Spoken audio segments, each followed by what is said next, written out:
सत्कारयोग प्रधानगी मंडल जिन्हां विच अज साडे वो गुरु बैठे हैं जिन्हां ने सानू कलम चलाउणी ते कलम लिखनी पढ़ाई। मेरी मुराद है डॉक्टर देवदत्त पट्टी जी, जो कि मेरे कल्ले दे ही नहीं, इत्थे काफ़ी उन्हां दे विद्यार्थी बैठे होणगे जिहड़े कि उन्हां कोलों पढ़ के कॉलेज चों आए, जिन्हां च सुरेंद्र शर्मा जी, जगदेव शर्मा जी भी, शायद सुरेंद्र शर्मा नागरा जी भी, और होर भी कई उन्हां तों सिक्ख्या लैके और बाद दे विच सानू भी मौका मिलिया उन्हां कोलों पढ़न दा। डी भट्टी जी बारे दो शब्द मैं इजाज़त लूँगा कि मैं पहला डी भट्टी जी बारे 2 मिनट जान पहचान करा दें। डी भट्टी जी वो शख्सियत हैं जिहड़े इस इलाके दे विच राष्ट्रपति पुरस्कार विजेता, जिन्होंने संस्कृत और हिंदी चों 2 बार राष्ट्रपति पुरस्कार मिला है। और सब नालों मैनू जिहड़ी प्रभावित की इन्हां दी गल, जवाहरलाल नेहरू दे जिहड़े रिसर्च दे विच पैनल सी, उन्हां नाल विचार वटांदरा करन दे पैनल दे विच इन्हां दा नाम रहा है। इहदे ते भी इन्हां नूं ताड़ी नाल स्वागत करना चाहिए है कि एक प्रधानमंत्री, पहला प्रधानमंत्री जवाहरलाल नेहरू जी, उन्हां दे पैनल नाल, इन्हां दी सलाह नाल उत्थे विद्वान उन्हां दे इर्द गिर्द सी, उन्हां दी महानता दे विच भी ये 4 चंद लाउंदे रहे हैं। उस तो बाद होर भी कई पुरस्कार इन्हां नूं मिले, मगर इन्हां ने कदे भी वो अपनी जिहड़ी शख्सियत सी वो बिल्कुल सादगी च रखी और वो उदा ही अंदर विद्वता कोई रखी। जदों असीं इन्हां दे दर्शन करते हैं सानूं लगता है कि संस्कृत, चारे वेद और सारे शास्त्र इन्हां दे जवानी याद हैं। सानूं इंज लगता है बाद च शायद इन्हां नूं ऐ लगता होवे कि मैं नहीं एडा, मगर सानूं पढ़ाउंदे होए जिवें इन्हां ने पढ़ाया है, वो सानूं लगता है कि सारे वेद शास्त्र साडे वास्ते तां देवदत्त पट्टी जी हैं। इस तो बाद मेरी ड्यूटी लगी सी पुस्तक के उत्ते परचा पढ़न दी। वैदिक संस्कृति एक जान पछाण दे विच मेरे साहित्यक गुरु भी विराजमान हैं। केंद्रीय पंजाबी लेखक सभा सेखों के प्रधान श्री पवन हरचंदपुरी जी, उन्हां दे नाल मेरे नाल हुण अजकल मलेरकोटला असी बड़ी देर तो सह सभा चला रहे हाँ। वो नाहर सिंह मुबारकपुरी जी प्रधान ने, सुखदेव औलख जी और सारे प्रधानगी मंडल नूं मैं ये बेनती करांगा कि ये किताब मैं काफ़ी गहराई च जाके इसका निरीक्षण किया ते पढ़िया, क्योंकि मेरा ये एक सबजैक्ट भी सी। मैं अध्यात्मिक विद्यार्थियाँ अध्यात्म ते पुस्तकां लिखदा होया ते मैनूं भी लगता सी कि इहदे विच मैनूं काफ़ी जानकारी हासिल होवेगी। ते गर्ग साहब ने भी होर ने भी काफ़ी सच दा इत्थे गल कीती है, तां परचा पढ़न की इजाज़त मंगदा। भारतीय सभ्यता की आत्मिक खूबसूरती वैदिक ग्रंथ अते सनातनी जीवन पद्धति जो कि साडी दुनिया च महान मनी जाती, इसके ग्रंथां शास्त्रां च जो भी सच समय समय ते हालातां अनुसार आउंदा रहा, उसनूं तब्दील किया जाता रहा। पुरातन समय तो ही यह कार्य पीढ़ी दर पीढ़ी आंदा रहा है, अज भी हो रहा है।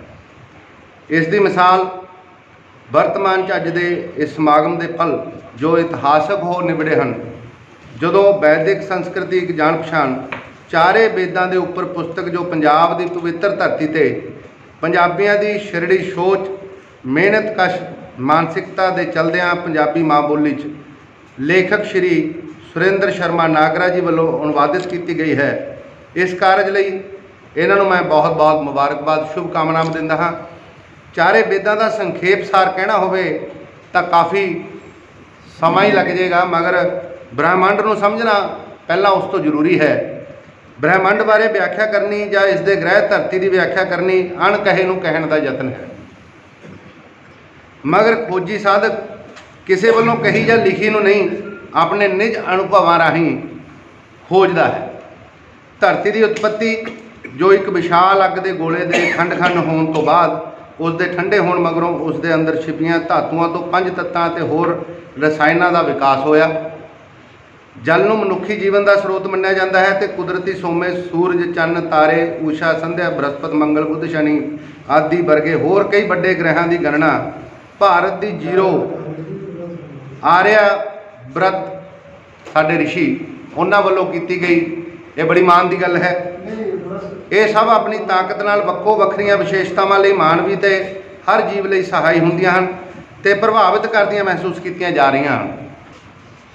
वेदां शास्त्रां पुराणां च इसका ही गुणगान उपासना कहो प्रार्थना कहो स्तुति कहो जो भी कहो ये सब कुदरती सोमिਆਂ ਨੂੰ ਸਾਂਭ संभाल ਅਤੇ ਉਸ ਦੀਆਂ ਕਦਰਾਂ ਕੀਮਤਾਂ ਦੀ ਰਾਖੀ ਕਰਨ ਲਈ ਹੀ ਮਨੁੱਖ ਅੰਦਰ ਸ਼ਰਧਾ ਆਸਥਾ ਤੇ ਸਮਰਪਣ ਜਗਾਉਣ ਤੇ ਜਿੰਦਾ ਰੱਖਣ ਲਈ एक अदृश्य शक्ति नाल जोड़ के समझण ते अगे समझाउण लई नियमावली रची गई सी, मगर अजोके युग अंदर उसनूं अणगौलिया करके सारी मनुख जाति दुख ही हंडा रही है।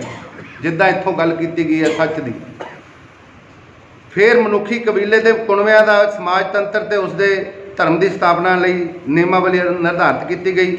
इस तो अगे शब्दां ते भाषा की उत्पत्ति जिसनूं वेदां च शिंगारे शब्द रित शब्द नाल उचारिया गया। इस दे आदर्श नियमां नूं सनातनी दर्शन शास्त्र च तब्दील किया गया जिसनूं अज दे विद्वान विचार आखदे हन। उस समय के सारे ऋषियां ने इस दी रचना की जिस नाल कुदरत के प्रति सकारात्मक सोच पैदा हुंदी गई, जिस नाल चारों पासे शांतमय आनंद नूं महसूस करके जीवन बसर किया जा रहा है।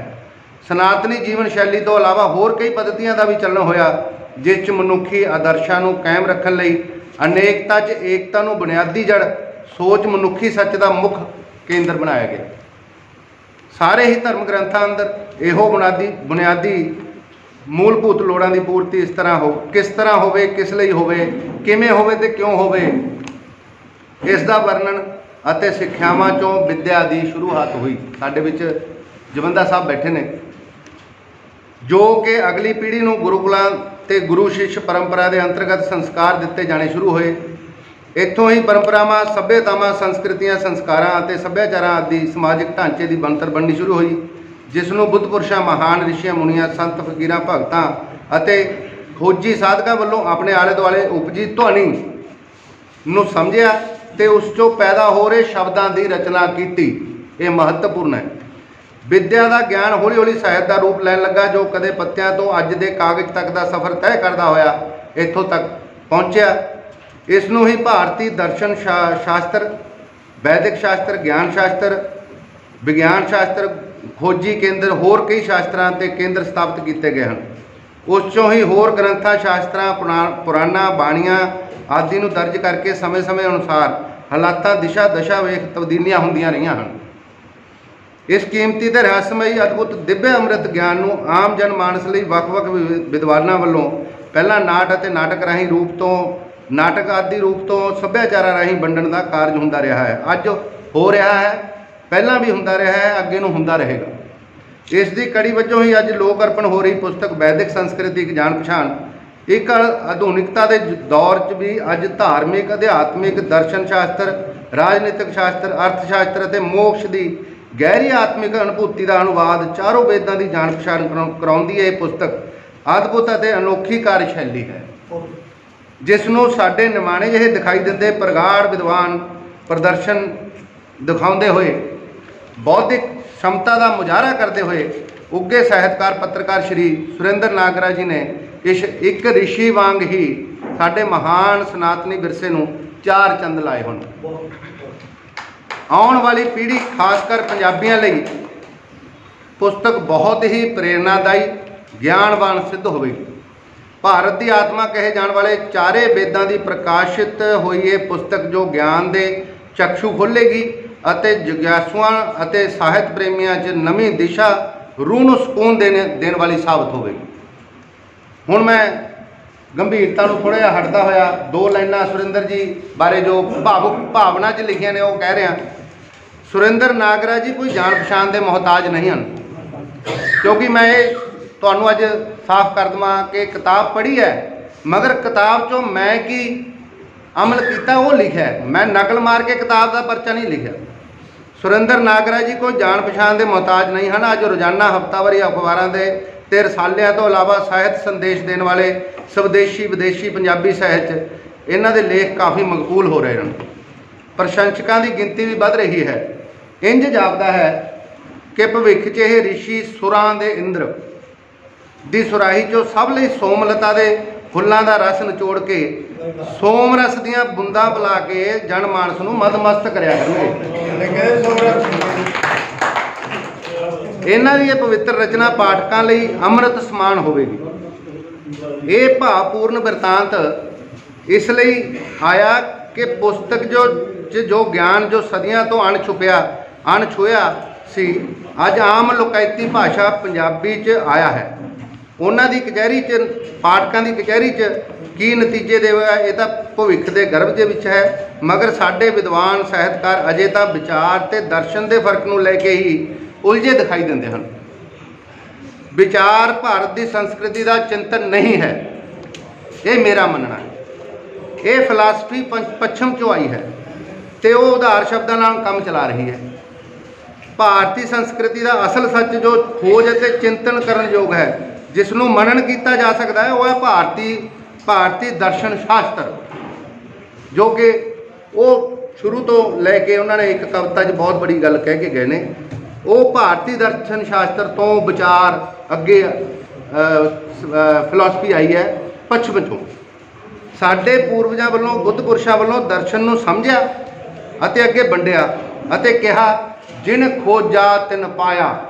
ये लिखा है जिन खोजा तिन पाया, जिन सोचा तिन पाया नहीं, जिन खोजा तिन पाया। क्योंकि शब्द भंडार जमा करने नाल सिर्फ ज्ञान पैदा होता है, मगर शब्द की समझ आ जाने तो बाद उसके अनुभवों नाल अमल करके अर्थ समझ आते हैं।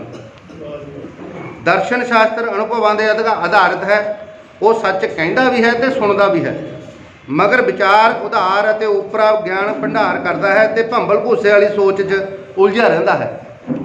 इस पुस्तक राही लेखक वालों जो एक नवी खोज ते बखरी कला पेश की गई है, वो हर पुस्तक में वेखण नूं नहीं मिलती, क्योंकि इस पुस्तक में चारे वेदां की जानकारी तो इलावा इसके श्लोकां मंत्रां नूं नवेकले ढंग नाल काव्य रूप भी उन्होंने रचना करके सिद्ध कर दिखाया है कि समूची सोच वार्तक नूं काव्य तरन्नुम च गा के भी पेश किया जा सकता है, जो कि साडा सामवेद महत्वपूर्ण है, जिस नाल तरंगित हो रही ध्वनियां इस नाल होर फैलदियां हैं।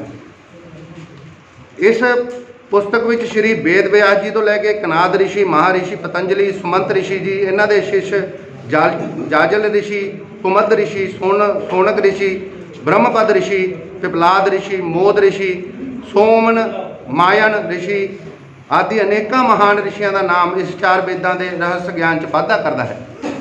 इस पुस्तक का संक्षेप वर्णन करना होवे तां ये कह सकता हाँ कि नाग राह जिस दे राह कोई नहीं ठहरदा, हुंकारे मार मार कह रहा है कि साडे पुरातन विरसे नूं सांभ लो, उसनूं ही पहला समझ लो, फिर अगे खोजां करी जाना। आधुनिकता दीयां खोजां भी तां ही सार्थक होणगीਆਂ जदों पहलां दीयां कीतीआं खोजां तो अनुभूतियां, समृतियां, अनुभव, योग, उपयोग करके उस तो सिक्ख्या लैके अगे चलोगे। अग्गा दौड़ पिछा चौड़ कदे नहीं कहा जा सकता। इस धरती ग्रह की उम्र पल पल घट रही है या बढ़ रही है, ये सानू दर्शन शास्त्र ही दस सकता है, विचार नहीं। विचार तो अज भी भंबल भूसे वाली मानसिकता भटके हुए जीव वांग है, जिसनों असी अज नैट कहते हाँ। नैट कहते हाँ, ये भी पुरातन शब्द माया जाल चो ही आया है। ये पुस्तक गागर च सागर वांग है, कलशे समुद्रम नूं चरितार्थ करती है। ये साडे गुरु जी ने अपने शब्दों में कहा है। इसे सागर नूं समझण लई, इस दे दिव्य खजाने नूं पाउण लई पश्चिम अते होर मुल्कां दे खोजी साधक या विग्यानी इस खित्ते का दौरा करते रहे हैं अते अज भी कर रहे हैं। वो अपने अनुभवों 'च लिखते हैं कि भारत एक अदृश्य ताकत है जो खिच ग्रैविटी पैदा करता है।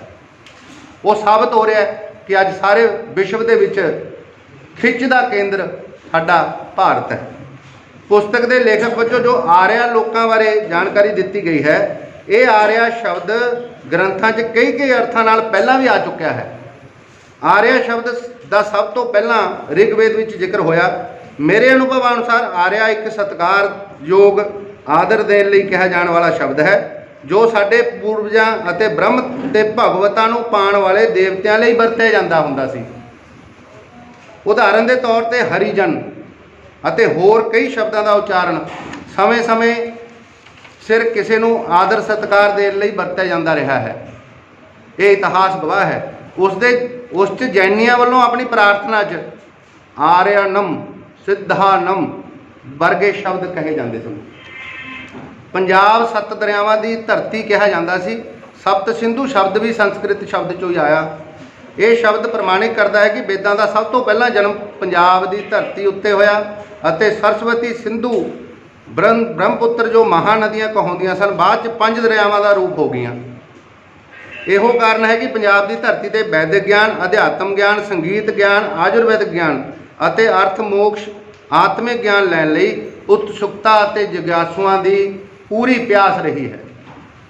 पंजाब के गुरु साहिबानां की बाणी जिस च वैदिक शैली अते उसके मूलों अते आदर्शां अते नैतिकता की स्थापना की गई। लेखक वालों भी ये पुस्तक जो कदे काफ़ी विशाल ग्रंथों का हिस्सा हुंदी सी, अज पाठकों लई माँ बोली पंजाबी च लोकायती भाषा को प्रमुख रखते हुए वक्री पेशकारी की गई है। चाहे पूर्ण वेदां का वर्णन करना या उन्हां बारे लिखना संभव नहीं है, क्योंकि ये वो सागर है जिसनों समझाउण लई भी कई हज़ार पन्नियां की एक पुस्तक की रचना हो सकती है। ये इसकी जान पहचान ही करवा दी, ये भी कोई छोटा कार्य नहीं है। इस पुस्तक में काफ़ी पन्नियां के अध्यात्म का सच अंकित कर दिता है सुरेंद्र जी ने। जिमें कि ब्रह्मा जी वालों कठोर तप नाल उन्हां दे मुखार बिंद चों रगड़ नाल पैदा होए अनहद नाद ओम, जो नाद ओमकार महाकार ते मकार 3 मात्रा च जुड़ के ओमकार जो संपूर्ण मंत्र सनातन बीज बन के पूरी सृष्टि च जा मिलता है। इसका वर्णन शब्दों च नहीं किया जा सकता।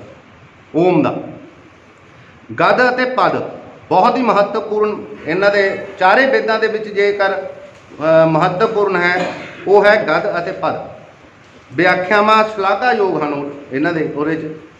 जो गद अते पद के अंतर नूं जान लवेगा वही चारे वेदां नूं समझण च ते अगे समझाउण च सार्थक होवेगा। इत्थे गद अते पद की व्याख्या लई समा घट है, इसलिए संखेप च मैं ये जानकारी दे रहा। एक होर अनोखी विधा जिस विच शर्मा जी ने संस्कृत मंत्रां का अनुवाद पंजाबी विच कीता है, वो भी खिच दा केंद्र बनिया है। चाहे संस्कृत भाषा पंजाबी नालों आसान भाषा है, मेरा मनना है, गुरु मेरे बैठे ने। चाहे संस्कृत भाषा पंजाबी भाषा नालों आसान है, मगर फिर भी इन्होंने अज की समझी ते समझाई जाने वाली भाषा पंजाबी नूं वर्णन पंजाबी च वर्णन किया है, जो प्रशंसायोग है।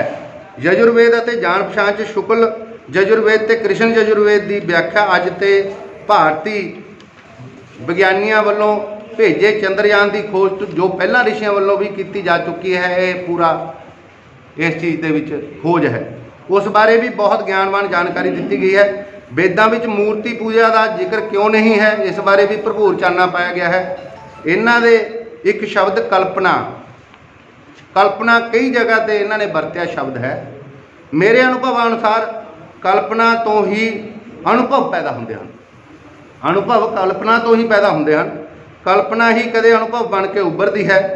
खोज कहती है कि कल्पना भी गहरे जाके रहस्य पैदा करती है अते दिव्य दर्शन चों हुंदी हुई आत्म चिंतन का असल रूप जो ब्रह्म स्वरूप च दृष्टा ते साक्षी अवस्था नूं संपूर्ण करती है। ਉਹੀ शिव तत्ते हरि च हर एक समाये हुए है। वैदिक संस्कृति के रचेता ने बहुत ही खूबसूरती नाल मंत्रां नूं आसान विधा दे के काव्य रूप च प्रस्तुत किया है, जो कि शलाघायोग है। अंत च मैं भी अपने वालों 2 शब्द कह के अपने बाणी नूं विराम दूँगा। जिंदगी में जिंदगी का राज पाना चाहिए। गुरु जी खास कर जिंदगी में जिंदगी का राज पाना चाहिए, जिंदगी में जिंदगी को मुस्कुराना चाहिए, जिंदगी में जिंदगी की शर्त अगर पूरी ना हो तो जिंदगी को जिंदगी से रूठ जाना चाहिए। एक बार फिर मैं कहने लगा, जिंदगी में जिंदगी का राज पाना चाहिए, जिंदगी में जिंदगी को मुस्कुराना चाहिए, जिंदगी में जिंदगी की शर्त अगर पूरी ना हो तो जिंदगी को जिंदगी से रूठ जाना चाहिए। यही शब्दां नाल कहंदा होया मैं धन्नवाद करदा। कोई शब्द मेरे ज़्यादा तिखे अते किसी नूं कुछ घाव कर गए होण, ਉਹਦੇ बारे भी मैं लिखा है, मानसिक घायल तो यहाँ हर परिंदा है, मानसिक घायल तो यहाँ हर परिंदा है, फिर से जो उड़ सका वो ही जिंदा है। Thank you.